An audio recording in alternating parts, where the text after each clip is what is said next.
ये मानता हूं कि ये सरकार की पॉलिसी या सरकार ऐसा कर रहा है, लेकिन साथ साथ हमारे जो लिंग्विस्टिक, जैसे बंगाल में, आज बंगाल का ये प्रॉब्लम मुसलमान का नहीं था, ये बांग्ला स्पीकिंग लोगों का प्रॉब्लम था।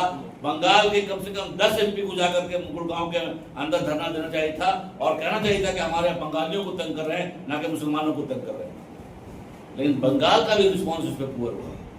बंगाल को जो करना चाहिए था वो बंगाल के मेंबर ऑफ पार्लियामेंट को चाहिए था, तो यहाँ मौजूद हैं कई 40 मेंबर ऑफ पार्लियामेंट, वो चाहते तो करने उस चीज को करने एक इशू, नेशनल इशू बना सकते थे, लेकिन बना नहीं। और अगर नेशनल इशू बनता तो ये बात नहीं। कुछ जो पत्रकार थे, मैं कहता हूँ जर्नलिस्ट ही लोग हैं, जिन लोगों ने इस चीज को हाईलाइट किया और जर्नलिस्ट लोगों ने इस चीज को सामने लाया, जो कि पूरे वर्ल्ड न्यूज बन करके कई हद तक लोगों ने कई को छोड़ा।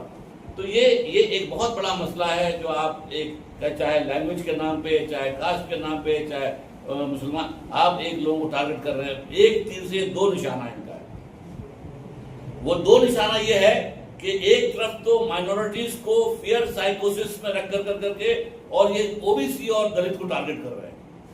आप देखेंगे कि सारे दलितों का ऑलमोस्ट हिंदुस्तान में कॉन्ट्रैक्चुअल सिस्टम करके दलित का रिजर्वेशन खत्म कर दिया है।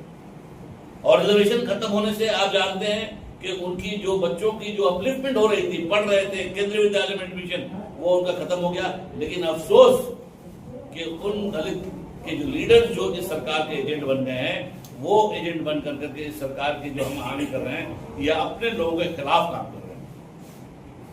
तो हम जो हमारी जो मजलिस मुशावरत का है कि हम किसी भी वीकर सेक्शंस के लिए, पर्टिकुलर मुसलमानों के मसले पे हम बहुत साफ हैं और हम लोग इस चीज को, लड़ाई को, और हमारा जो पर्सनल लॉ बोर्ड है, नवेद साहब ने कहा, हम लोग बिल्कुल उनके साथ हैं।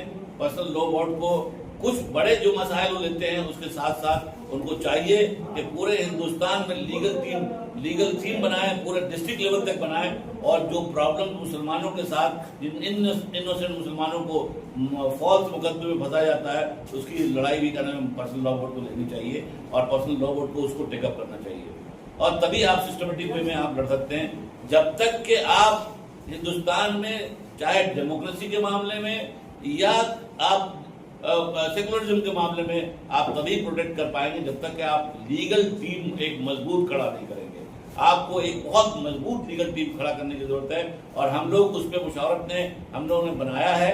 इंशाल्लाह हम लोग उस पर भी काम करेंगे। हमारे जो चेयरमैन हैं मजलिस मुशावरत के लीगल सेल के, एजाज मकबूल साहब, अच्छे लॉयर हैं सुप्रीम कोर्ट के, हम लोग बैठ कर करके हम लोग एक कन्वेंशन की कोशिश करेंगे कि बुलाएं, और हम लोग बहुत जल्द